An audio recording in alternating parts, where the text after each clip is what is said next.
The Islanders' rivalry with the Rangers got kicked up a notch in intensity. Islanders come away with a 2-1 win over the Rangers. Ilya Sorokin, the big star. We have a special crossover episode with John Chik of Locked On New York Rangers. We'll talk about the game, the rivalry, what's ahead at the trade deadline for both teams, and a lot more, all coming up on this episode of the Locked On Islanders podcast.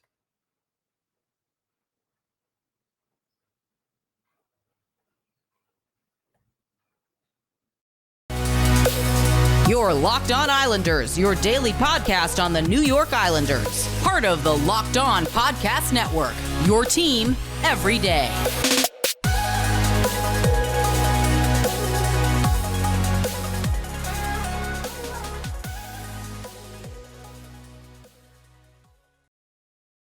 All right, welcome back, Ranger fans and Islander fans. We got a very special crossover post-game edition for you guys here today. This is John Chik with Locked On New York Rangers, joined by Gil Martin of Locked On Islanders. The Islanders, of course, just posting a tense 2-1 victory in Madison Square Garden. And Gil, first of all, man, congratulations on the win. And how are we doing here tonight? We're doing all right. Big win for the Islanders. I know the Rangers needed the 2 points a little bit more, but anytime you win at Madison Square Garden from an Islanders perspective, it's a good thing. And cutting through whoever won and whoever lost, this was an entertaining hockey game. Yeah, it really was. And it didn't really stick to the formula that we've seen in recent seasons with the Rangers and Islanders because, a lot of those games tend to be defensive struggles, a little bit of a slog. The Islanders have really had their way with the Rangers over the past couple of seasons as well. And if you just looked at the final score, anybody, just a general hockey fan looking at the final score, you might think it was more of the same here tonight, but it wasn't. I mean, this was a really exciting, fast-paced, up-tempo hockey game. And I think the reason why it ended up being low scoring, there were a couple of reasons, but we got to start with the goalies. Igor Shesterkin, Ilya Sorokin just standing on their heads, making a lot of really clutch saves and some big spots. Your thoughts on the goalies for starters? Oh, they were fantastic. First of all, that save by Sorokin in the first period might just be the save of the year, not just for the Islanders, but for the NHL. I don't know how he did that. Your thoughts on that save? Because it was just unbelievable. It was unbelievable, and it was disappointing from a standpoint that, the Rangers just traded for Frank Vatrano. They only had to give up a fourth rounder. I think it's a really nice pickup. But he was about to get the primary assist on that. He passed over to Panarin, and you got Panarin with a wide open net. That's a goal. That's a goal literally 99% of the time. I started standing up to cheer for it. And, lo and behold, just a ridiculous save. There's not really much you can do other than just tip your cap, whether you're Panarin or a Ranger fan or whatever it might be. Like you said, I think it's got to be at least in the mix for save of the year, right? Yeah, the angle his body was at, and then his leg kind of got caught under him as he landed after making that save, and thankfully he wasn't hurt. But, it's interesting because you and I spoke, we did a crossover, I think, during the first pandemic shutdown, and we talked about how Shesterkin and Sorokin was going to be the future of this rivalry, and here it is tonight, absolutely coming to pass. Yeah, it was awesome. Both these guys, like we were saying, they made some really tough saves down the stretch. I thought this game was ticketed to overtime, and of course, the Islanders get the late game winner there. But I'm looking forward to this, man. It looks like Sorokin's the real deal. I think we know for a fact at this point that Igor Shesterkin is the real deal. Certainly, I would think the Vezina frontrunner. And, I want to get your opinion on this too, Gil, because I've been campaigning for quite some time that, Igor at least, I don't know if he's going to win it. I don't know if he 100% should win it. But he's got to be in the mix for the Hart, the MVP. There's so many, naysayers about the Rangers out there who say, oh, man, if you guys didn't have Igor, you'd be in trouble, and this would happen, and that would happen, and this, that, and the other thing. Well, if that's true, which I don't 100% agree with, but let's just say that that's true, and, Igor's carrying this team, they're going to be in the playoffs, it certainly seems like, and, second or third place in their division. He's got to be in the mix for the MVP, at least in the conversation, does he not? I would think he has to be in the conversation. It wouldn't surprise me if he was a finalist. There is sort of a little bit of a prejudice against goalies because they have, their own trophies, so to speak. But, he certainly should be in the hunt for the Vezina. And, yeah, I would not be surprised if he gets a good number of votes for the Hart as well. Yeah, you kind of run into that in baseball every once in a while, with the MVP. If there's a pitcher who's just been lights out and having just a stellar season, a lot of times people don't want to give it to the pitcher because they've got the Cy Young Award. But right. I think in certain instances, like I think Carey Price won the Hart one year, several years ago. I think in certain instances it's okay, but yeah, it's going to be very, very interesting to see how that shakes out for sure. Something else that I want to talk to you about, Gil, and I know Islander fans are going to hear this and maybe roll their eyes a little bit, but I thought the refs just flat out sucked in this game. And I'm not the guy that comes on and points fingers at the refs. And I swear, even if the Rangers had won this game, I was going to bring this up. This game is cruising along. It's got a great pace. Everybody's skating hard, competing hard. There's some extracurriculars that we get with Rangers Islanders. And then all of a sudden in the second period, they decide to start calling these ticky-tack penalties against both teams in again, a high-spirited game. And then the one at the end, we'll get to that one separately. I got a lot to say about the Lindgren penalty, but your thoughts on the refs. And again, I do not do this very often, but I don't either. Yeah. I am not, I mean, look, I'll say if a call was questionable, but very rarely do I come down very hard on the refs. They've got a difficult job. I respect what they have to try to do, but the thing you want from referees more than anything is consistency. And the thing that they were consistent in the sense, and you touched on this, they called it poorly for both teams. I think there were questionable calls against both teams. What I didn't like that I thought was inconsistent was in the first period, they kind of let everything go and there was a certain flow. And then in the second period, they started calling everything. And usually it's the other way around. They'll call a lot of stuff early to try to, make sure that the players are not going to let the game get out of hand and all of that kind of stuff. And then they'll sort of ease up a little bit. I kind of questioned a bunch of calls, but I think more or less it hurt both teams over the course of the game. Yeah, I mean, you're watching a game like this. You don't want to have it come down to the refs, and you don't want to have them be a topic of conversation. I don't think we've ever talked about the ref skill. Like, we've done a lot of these pregame shows, postgame shows over the past couple of years here. I don't think we've ever really had anything to say about the refs because I don't think they've factored in very often, but they certainly did tonight. And the one specific that I think is going to stick in the craw of a lot of Ranger fans was the one where, Lindgren got elbowed in the nose toward the end of the game, and he's bleeding and he has to drop his stick because he was staggered. And, I think he had left the ice by the time that Palmieri scored that game-winning goal there. But even so, I mean, they don't call the penalty. Did you have a good look at that? I mean, did it look like a penalty to you when it was happening live and everything? Or look, I saw the replays. They could have called it. They definitely could have called it. And again, you're in the last 5 minutes of the game, give or take. They are reluctant to call things, in the last few minutes of the game. Again, I don't necessarily agree with it, but that's sort of the theory behind it. They could have called it. They didn't call it. I thought they were inconsistent, throughout the game. But it was it certainly hurt the Rangers at the end of that game on that particular non-call. I would agree, because the play was set up by the fact that the Rangers were suddenly, for all intents and purposes, shorthanded for about 10, 15 seconds, and that allowed the Islanders to come into the zone.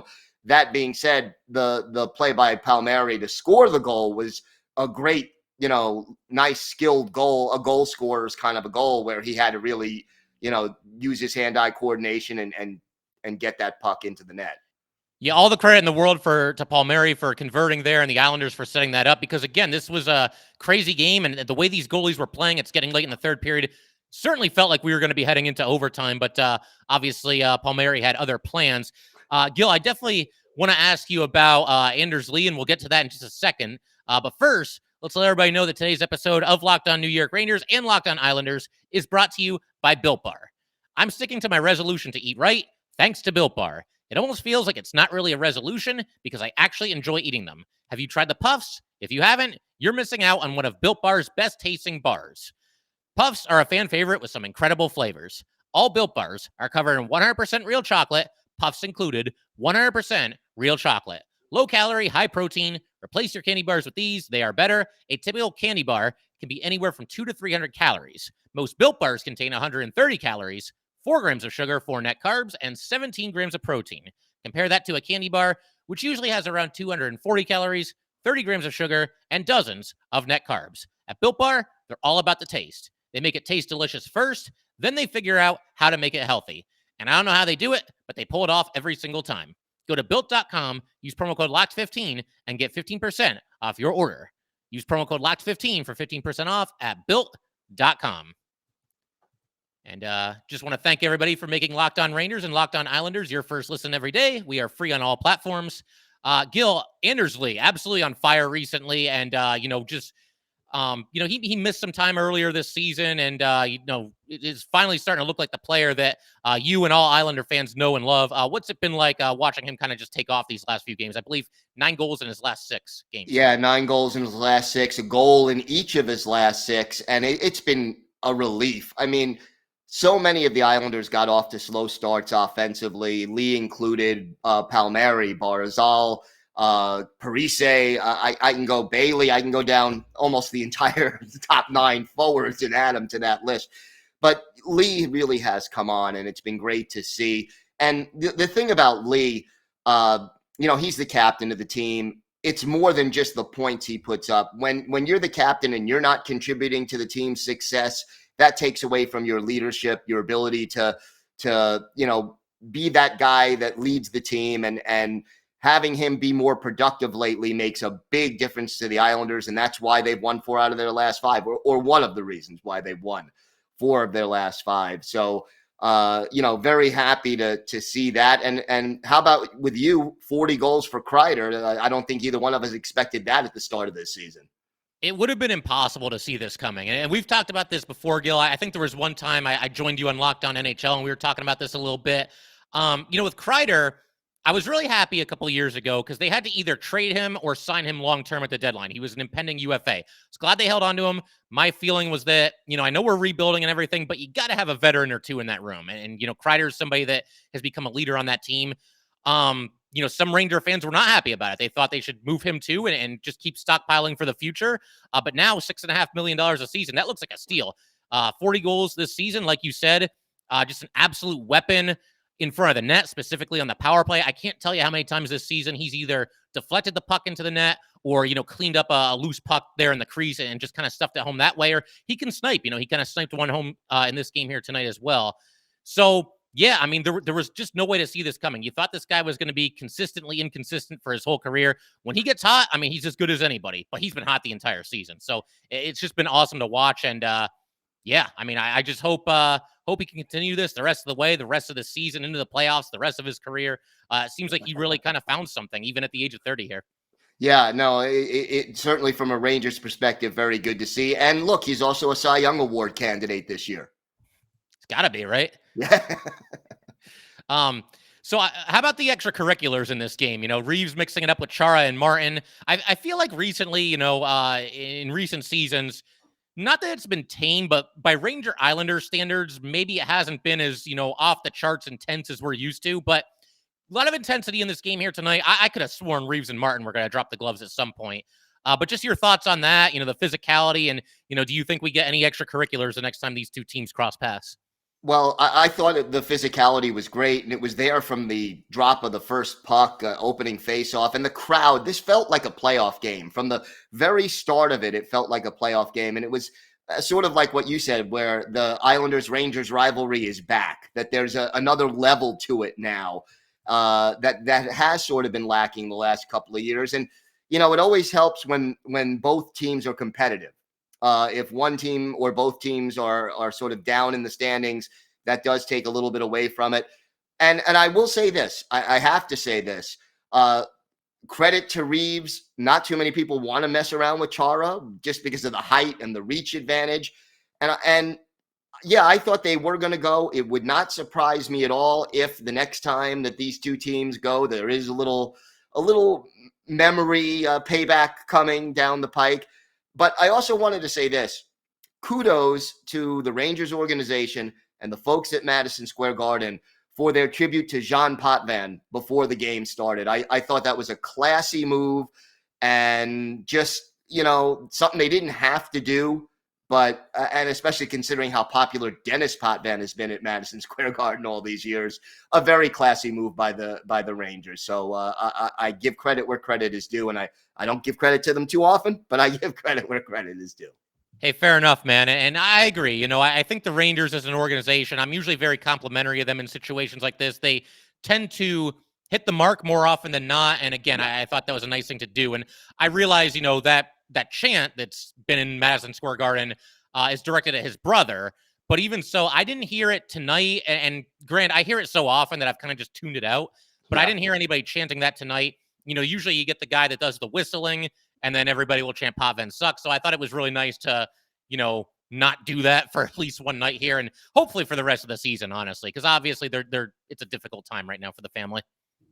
I think I heard it once, but yeah, it was controlled. It wasn't as often as usual, and like I said, just a class move by the Rangers organization, and anyone who followed hockey in the 70s and into the 80s, who's old enough to remember Potvin, Jean Potvin is either a player or a broadcaster.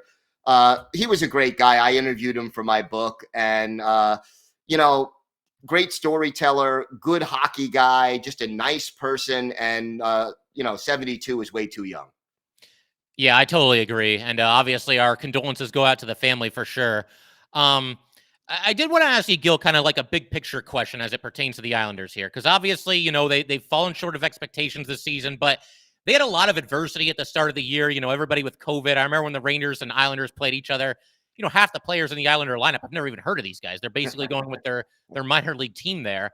So, I'm just wondering, obviously they were in the Eastern Conference Finals the last 2 seasons.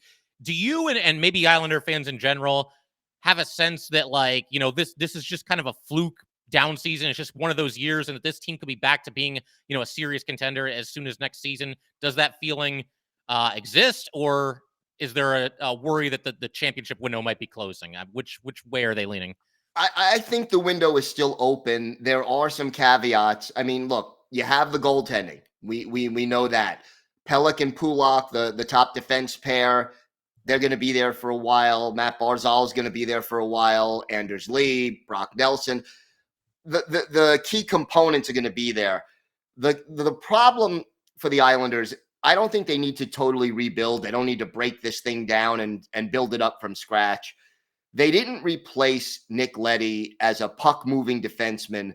They had Leddy and Dobson last year. Now Dobson has stepped up. He's improved. But they don't have another puck-moving defenseman they can rely on in their top 6 to get that transition game going.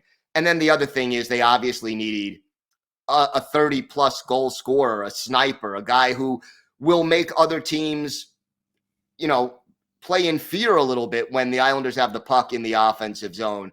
If they can get those 2 things, and they do have the cap space to do it, a couple of smart moves from Lou Lamoriello in the offseason, I think that they can be back and ready to compete again for a playoff spot and another long playoff run next year. I think that is a definite possibility. What about you? What are your thoughts? Yeah, I think you hit the nail on the head, man. I think that, again, it just kind of seemed like everything was kind of working against the Islanders this season. I mean, they had some players underperform at the start of the year, but I mean, the way they were hit by COVID and some of the lineups they had to play with, and, all these games were postponed, and, they've played, 12 games and everybody else has played 25 games. And that's what it felt like.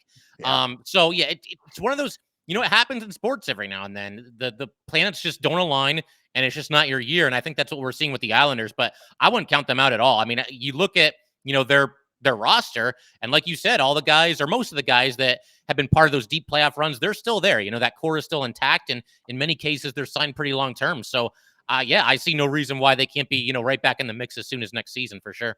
And to me, between you and me, the best part is that'll mean the rivalry will just get that much more intense, because it looks like the Rangers are on the upswing as well, and that they'll be there for the next few years, and like the next 5 years in this rivalry should be a lot of fun.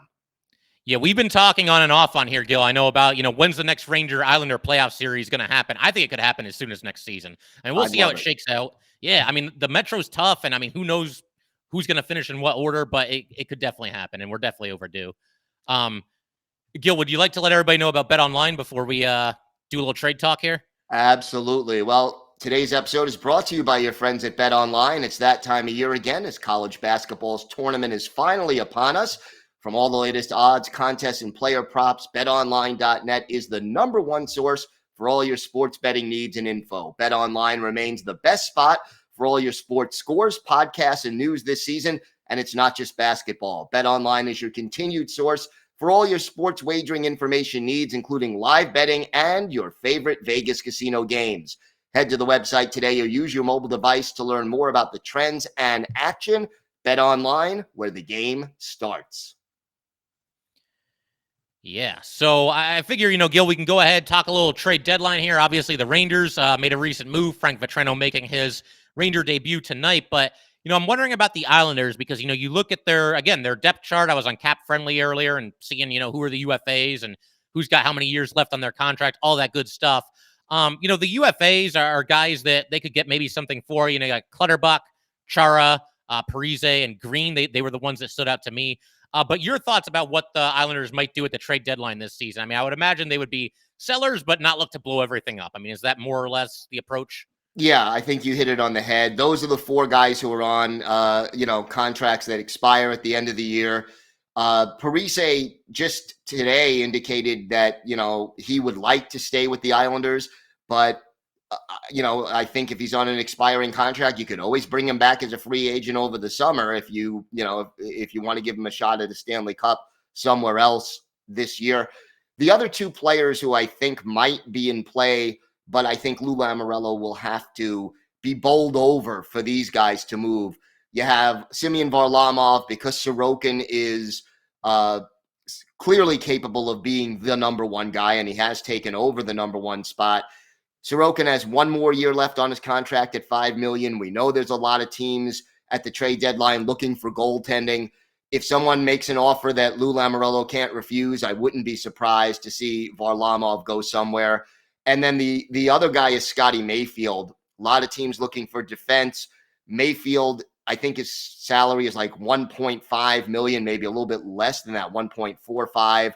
It's a cap-friendly deal. Again, the Islanders don't want to part with him, but if somebody makes an offer that Lou realistically should not and cannot refuse, I could see them making that move as well. How about for the Rangers? Let's talk about the move they already made and then what you see coming up until Monday. Yeah, for sure. So obviously, we touched on this a little bit at the start. Frank Vatrano was brought in exchange for a 4th-round draft pick with the Florida Panthers, a deal between those two teams. And I'll be honest, Gil, I did not see, I for sure thought the Rangers would bring in somebody. I did not see them striking a deal of any kind with the Florida Panthers because, you look at where they are in the standings. Both these teams look like buyers. And this time of the season, you're used to teams in playoff position dealing with teams that are not in playoff position. It just makes sense. The team that's going for the cup wants to add to their roster, and the team that's out of the playoffs wants to build for the future. Pretty much common sense, right? So I was pretty surprised, and I definitely want to talk to Armando Velez of Locked On Panthers about this at some point.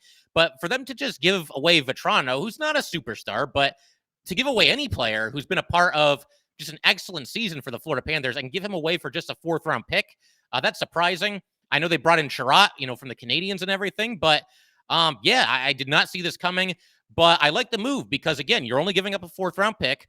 And the Rangers, and this is something I've talked about a ton on Locked On Rangers, they are just paper thin at right wing right now, especially with Capo Caco being out of the lineup. Lafreniere's playing at right wing on the top line, but he's typically a left winger. And beyond that, I mean, it's basically a bunch of grinders. You've got guys like Dryden Hunt, Ryan Reeves, Barclay Goodrow can play right wing, excuse me. So I liked it because the Rangers, they needed to add some scoring. They needed to upgrade on the right wing. And even when Kako comes back, I think you'll see Vatrano probably be part of the 3rd line, which could stand to upgrade as well. So overall, I really like the move. And I've been saying quite a bit that my wish for the 2nd line right wing spot is for the Rangers to put somebody who can really shoot the puck there. And Vatrano definitely fits that description. And he's got a nasty shot. When you're playing with Artemi Panarin and Ryan Strome, you're going to get some pretty nice passes. You're going to be able to take advantage of it with some one-timers and some, high danger scoring opportunities, areas on the rink. So yeah, I love it. I thought Vatrano had a nice game tonight, showed some speed, should have had an assist, if not for that save of the year candidate by Sorokin there. Drew a penalty. He was getting under the skin of one of his opponents, blocked a shot. He was very involved in the game. So far, so good for Vatrano. And give that man an A for his debut with the Rangers there. And who do you think sits when Kako comes back? Yeah, man, that's a tough one. I would think probably Greg McKegg. He's on the 4th line. And, Vatrano, to make room for him, they took Julian Gauthier out of the lineup. And he's somebody that I always think is kind of a dark horse. I always think he's got some sneaky upside. He's put up big-time numbers in the AHL, but he just cannot finish in the NHL. When this guy gets the scoring opportunity, he just can't put the puck in the net. It just drives you crazy if you're a Ranger fan. So I wasn't surprised to see him coming out of the lineup, but if and when Kakko, makes his way back, I mean, who even knows? Somebody else could be hurt by then, but I would imagine it would probably be Greg McKegg, and you'll see Dryden Hunt maybe slide down onto the fourth line. You'll have Kakko on the second line, and probably Vetrano on the third line. That would be my best guess as far as, how they would look to line up once Kakko's back. Makes sense. And what do you expect the Rangers to do by Monday, if anything else?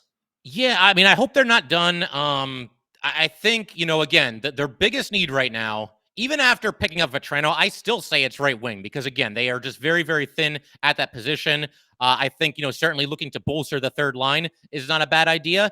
Philip Heedle's played a little bit better recently, but he's struggled a bit this season. Barclay Goodrow's on the third line, but you can play him anywhere.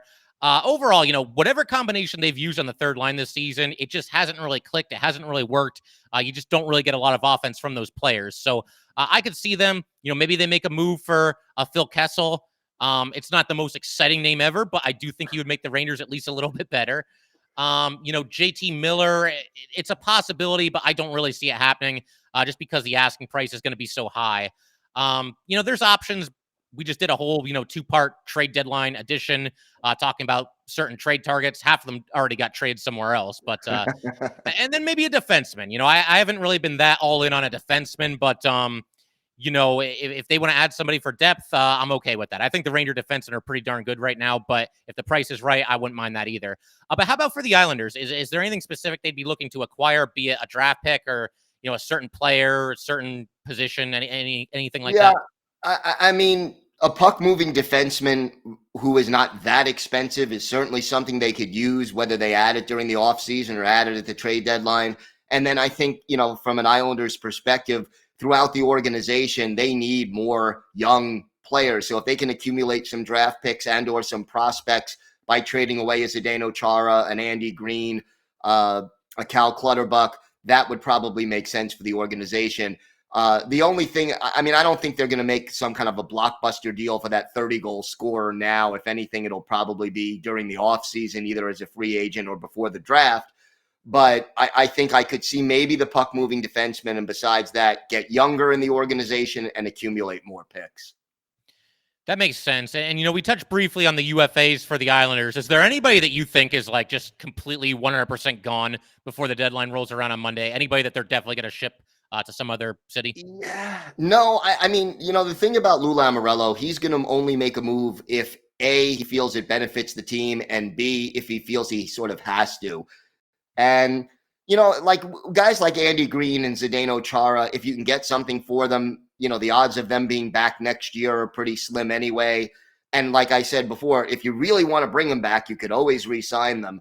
But I think those are guys who, if there's enough interest out there, they would probably be dealt. Clutterbuck, I would say, is more likely than not to be traded, but not a guarantee because the Islanders do like him and like what he brings to the identity line. And same with Parise. They like him. They probably wouldn't mind bringing him back, but if they can get something good for him, it wouldn't shock me if he's dealt as well. That makes sense. I figure, we can call it there, Gil, but, it's a ton of fun as always a good time doing these crossovers. And, the next time these two teams match up, pregame, postgame, whatever, we'll do another crossover episode for sure. John, always a pleasure. Thank you. And looking forward to the next one. Yeah, absolutely. And Ranger fans, Islander fans, thanks as always for tuning in, and we'll see you guys next time.